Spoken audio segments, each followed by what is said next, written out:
Industrial টাউনশিপের যারা দুর্গাপুর, রানীগঞ্জ, জন্ডাল, আসানসোল, সিউড়ি, কোনো কোনো ক্ষেত্রে বাঁকুড়া, মেজিয়া, এই সকল অঞ্চলে যারা থাকেন এবং যারা কলকারখানার সঙ্গে কাজের সঙ্গে নিযুক্ত, যেমন cement, steel, ceramic, glass industry, graphite, coal ইত্যাদি ইত্যাদি, তারা কিন্তু নিজেদের অজান্তেই প্রত্যেক দিন নিজেদের শরীরে অল্প অল্প করে কিছু করে পার্টিকুলার যে ম্যাটার হয় এক্সপোজার পাচ্ছেন।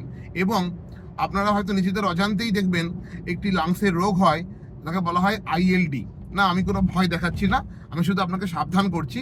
এরকম একটি রোগ হয় যেখানে শ্বাসকষ্ট, কাশি, ঘন ঘন কফ ওঠা ইত্যাদি ইত্যাদি সিমটমস দেখা দেয়। তো নিজেকে প্রোটেকশন দেওয়ার মাধ্যম কিন্তু অবশ্যই মাস্ক। এবার আপনি বলবেন যে কি করে বুঝবো রোগটি হয়েছে?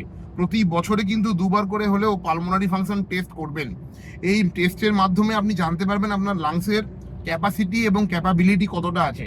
এবং এই টেস্টে যদি কখনো দেখতে পান যে আগের 6 মাসের তুলনায় এইবারের রিপোর্টটা একটু হলেও কমে গেছে, কিন্তু আপনার সেরকম কোনো সিমটমস হচ্ছে না, তার মানে কিন্তু আপনি আর্লি ফেজে আছেন।